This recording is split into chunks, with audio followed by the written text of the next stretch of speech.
Neverovatne priče ovog puta će se baviti jednim sasvim realnim, skoro pa savremenikom, našim spasiteljem svetih moštiju. Bog je kroz njega dopustio da se setimo naših predaka, i to onih najslavnijih vladara, da ih odbranimo od uništenja, pa i od zaborava, i da zajedno sa njima krenemo ka budućnosti i večnosti velikim trudom i zaslugom čoveka čije ime i prezime svako od nas treba da zauvek zapamti.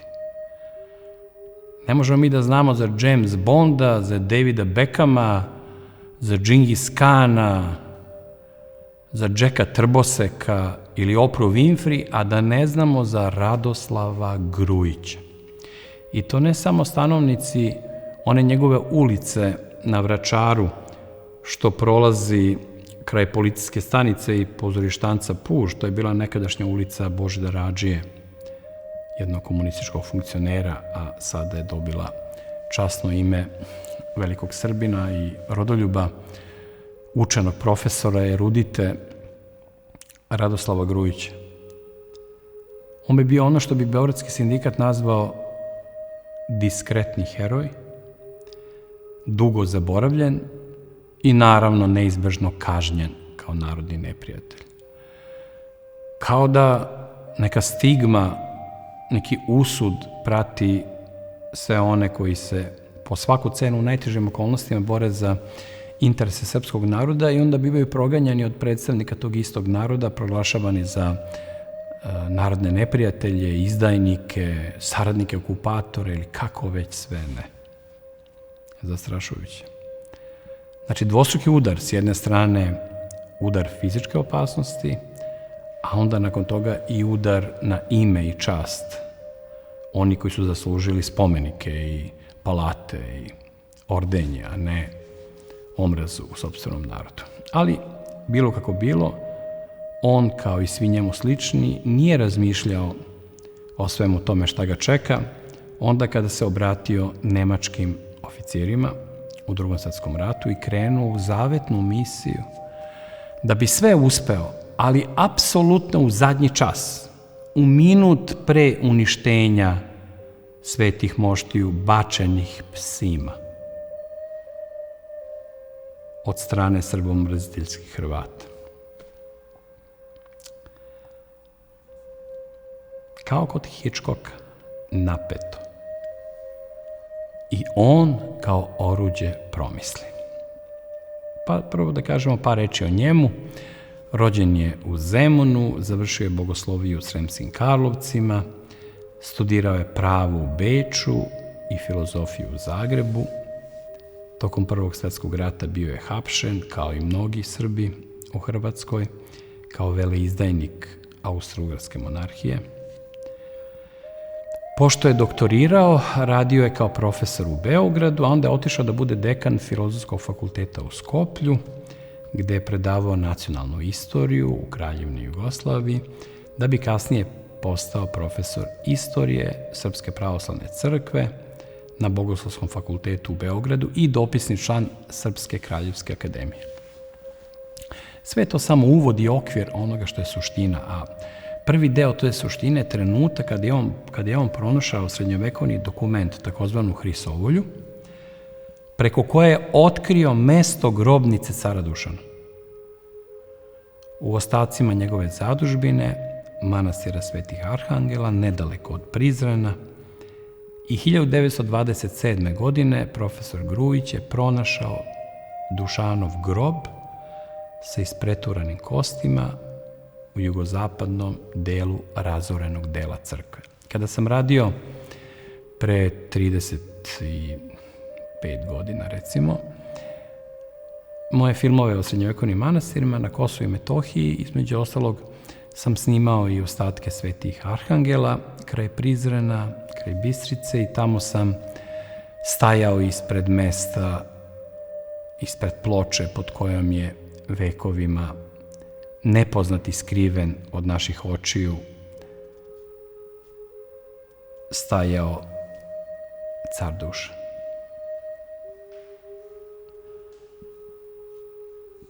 Taj srušeni prostor nekada najveličanstvenijeg srpskog manastira, koji je pravljen da bude veći i slavniji od Visokih Dečana.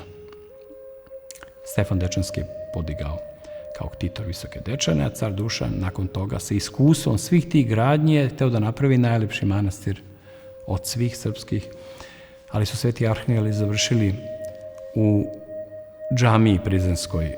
Ti delovi su tamo ugrađivani, a ostatak je raznešen, da bi toliko vekova nakon toga, te 1927. zahvaljujući jednom dokumentu, pažljivom čitanju, poznavanju i hrišćanske arhitekture i tradicije, profesor Grujić je uspeo da konačno pronađe svete mošti cara Dušana, koji još uvek čeka ikonu u srpskom narodu. Freske je dobio i u Rusiji i u Srbiji, ali još uvek čeka ikonu. Te kosti profesor Grujić je stavio u običnu drvenu kutiju i držao u fioci svog radnog stola. To najbolje svedoči u kakvom se haosu nalazila tadašnja jugoslovenska država, i to pre rata i kasnijeg dolaska bezbožnih komunista na vlast. U drvenoj kutiji u svom radnom stolu. Za vreme šestoaprilskog bombardovanja zabeleženo je, Radoslav Grujić je izvadio svoj sanduk sa moštima svetog cara Dušana i legao preko njega, doslovce legao, štiteći telom mošti najvećeg srpskog vladara u istoriji. To isto se ponovilo i za vreme savezničkog, kako to zvuči ludački, savezničkog bombardovanja, kada je svojim telom štitio posmrtne ostatke velikog srpskog vladara, kako skoro nijedan narod u našoj okolini, ne samo našoj okolini, nije imao u sopstvenoj istoriji. Ta dva zapadna evropska bombardovanja, jedno nemačko, drugo britansko, je umalo u sve ostalo što je uništeno, umalo uništilo i ostatke onog najvećeg od najvećih srpskih vladara, koji je nosio dostojanstvo cara. Prvi od naših vladara. Tek znatno kasnije, posle Drugog svjetskog rata, su mošti cara Dušana prenesene u kapelu Patrijaršije gore, a odatle odlukom patrijarha Germana 1968. godine u crkvu Svetog Marka na Tašmajdanu, gde se i danas nalaze. To je bio trenutak usred studentskih demonstracija. Bez ikakve dozvole, jer je znao da tu dozvolu nikad ne može da dobije, naš blaženo počivši patrijarh German, veliki srpski patrijarh, je rešio da na svoju ruku, ne obaveštavajući o tome nikoga iz svoje okoline, prenese iz patrijaršijske kapele posmrtne ostatke velikog cara Dušana Silnog na mesto gde su oni i danas. Ali to nije sve. Iako je ovo i tekako zaslužilo da bude svrstano u neverovatne priče i u velike zasluge, to je samo prvo poluvreme čitave priče. Znači, dva cara, oca i sina, Dušana i Uroša, ali i despota Stefana Štiljanovića i kneza, svetog kneza Lazara. Sve ih je spasio Radoslav Grujić. Od onog krda ustaša, kao među svinjama, koji su hteli da prožderu svetinju, naše duhovne bisere. Ne bacajte svetinje psima, a oni su hteli da bacaju mošti psima, uličnim psima,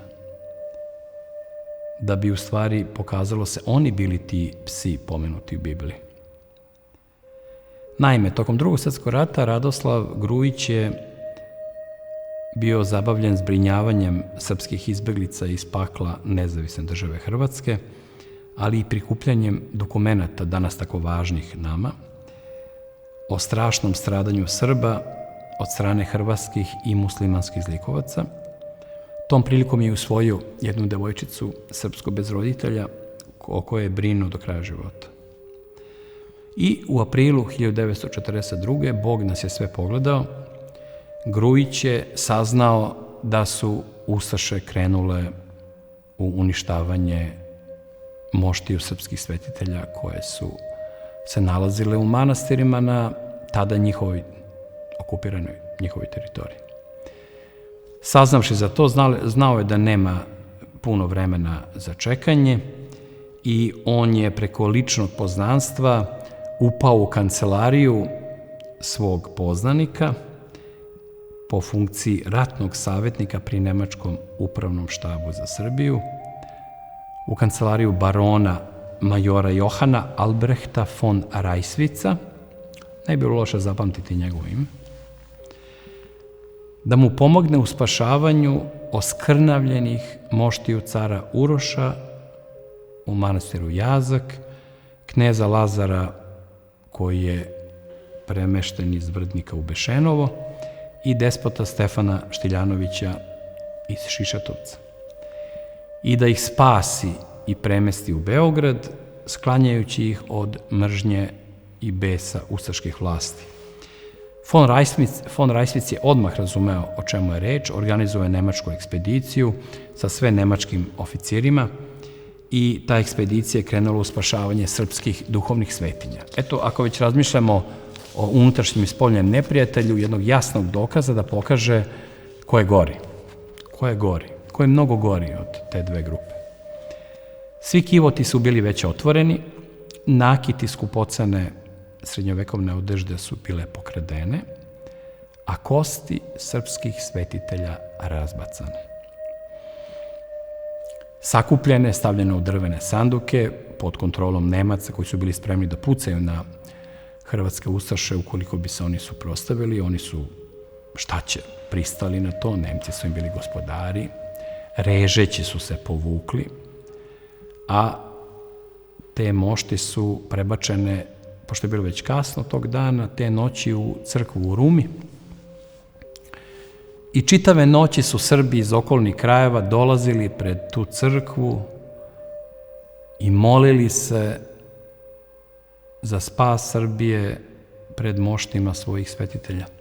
Hrvati su to strogo zabranili, pretili logorima, ubistvom, tukli ljude kundacima, ali nisu uspeli da rasteraju te naše sunarodnike te noći, te svete noći u Rumi, proleće 1942. godine. Mošti su zatim odatle prenete u Sabornu crkvu u Beograd. Na mostu prema Zemunu, tamo od Starog sajmišta pa na beogradsku, to je srpsku stranu, dočekao ih je lično general Nedić sa svojim saradnicima i komandantima Srpske državne straže i Srpskog dobrovoljačkog korpusa. Svi su bili uplakani, potreseni značajem tog trenutka. To je još jedna prilika da podsjetimo ljude da je logor Staro sajmište pripadao nezavisnoj državi Hrvatskoj i nemačkoj okupacionoj vlasti. Nema nikakve veze ni imao ni sa srpskim komisarijatom, ni sa našom tom komesarskom privremenom vladom, ni sa Srbima. To je bio hrvatski i nemački prljavi posao. Da neko ne krene da nas optužuje za ono za šta nemamo nikakvu krivicu. Bilo kako bilo, general Nedić, njegovi saradnici, sve veterani iz Prvog svjetskog rata i novi borci mladi su lično na svojim ramenima preneli mošti srpskih srednjovekovnih vladara do Saborne crkve. Imamo dirljiv snimak, ako budete imali priliku nekad da ga gledate. Naša kinoteka ga je sačuvala, gde mladi srpski antikomunistički borci kleče, gledaju u mošti koje su obišle 3 kruga oko crkve i položene tamo u centar pred ikonostas i sa suzama u očima gledaju u poslednji čas spašene srpske vladare od neviđenog poniženja i uništenja koje bi bilo nepopravljivo.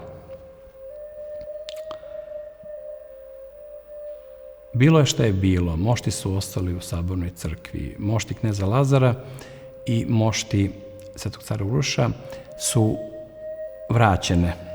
Jedne su odnesene u Ravanicu, originalno mesto gde su nekada počivale kod Ćuprije, a mošti cara Uroša su vraćene u Jazak, dok su mošti svetog despota Stefana Štiljanovića, nepobeđenog srpskog ratnika, ostale još uvek u Sabornoj crkvi, čekaju povratak u Šišatovac.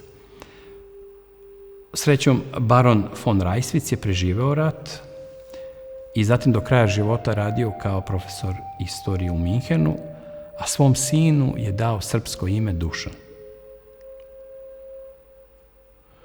Za razliku od njega, profesor Grujić je sramnom presudom od 3. aprila 1945. godine kažnjen od novih vlasti zbog saradnje sa okupatorom i kao narodni neprijatelj. Njemu su oduzeta građanska prava i nacionalna čast uz izbacivanje sa Beogradskog univerziteta. Posebno su tužioci komunistički pominjali njegov rad u odboru za registrovanje i opis uništenih srpskih svetinja za vreme rata, kao i saradnju sa von Rajsvicem na spašavanju Moštijev, ali i njegova predavanja na Kolarčevom narodnom univerzitetu na nacionalne teme i duhovne, gde predavanja držao Java Justin Popović, a koje je prenosio tadašnji okupacioni radio Beograd. Biće rehabilitovan tek 14. marta 2014. odlukom Višeg suda u Beogradu, bolje ikad nego nikad. Posle rata je živeo naravno u velikom siromaštvu, bedi i poniženju, udaljen od svake mogućnosti rada u srpskoj i jugoslovenskoj javnosti. Preminuo je 1955. posle teške bolesti, a na sahrani su mu bili gotovo isključivo i samo sveštenici i episkopi Srpske pravoslavne crkve. Opelo mu je služio lično patrijarh Vikentije II, koji će stradati otrovan od Titovog režima samo 3 godine posle toga. Setimo se da je njegov prethodnik Vikentije I bio otrovan od Turaka iste godine kad je postao patrijarh srpski, tačno 2 veka, u dan, tačno 2 veka pre svog istoimenog naslednika na tronu Svetog Save. Promisao je uradila svoje. Nemac u 20. veku, kao onaj Palman, komandant Dušanovih nemačkih vojnika u 14. veku, pomogao je Srbima, Nemac, zatvorio se krug, onaj koji je dao svom sinu ime Dušan, nimalo slučajno, a sila blagodati je prodrla u dušu ovog Nemca. Naš profesor Radoslav Grujić je telom štitio za vreme 2 evropska bombardovanja cara Dušana, shvatajući da su to žive mošti. Da je reč o oboženoj energiji koja ne može ništa da uništi i koja žive sad zajedno sa nama, a nema veće ljubavi nego od onoga ko položi život za druge, a on je doživljavao mošti kao živu osobu. Bog jeste ljubav i delotvorna sila. To nas podsjeća na već u jednoj drugoj emisiji mojoj pomenutu situaciju kada je ruski vojnik dobrovoljac u srpskoj vojsci, a pre toga borac u ruskoj armiji, kada se bacio na svoje vojnike pred granatom, štitići ih telom, bivajući izranavljen, isto tako kao i Grujić, samo na drugi način. 1992. godine su po njegovoj testamentarnoj želji posmrtni ostaci tog pravog mučenika našeg rodoljublja iskopane sa novog groblja u Beogradu i prenesene u manastir Grgeteg na Svetoj Fruškoj gori, gde se i danas nalaze i gde čekaju da ih obiđete, isto kao i mošti cara Dušana od crkve Svetog Marka, mošti svetog despota Stefana Štiljanovića u Sabornoj crkvi, mošti svetog cara Uroša Dušanovog u manastiru Jazak i svetog kneza Lazara u Ravanici. Dolazeći do njih, zaslužit ćete njihovim molitvama pomoć i podršku svojim najbližima i čitavom srpskom narodu.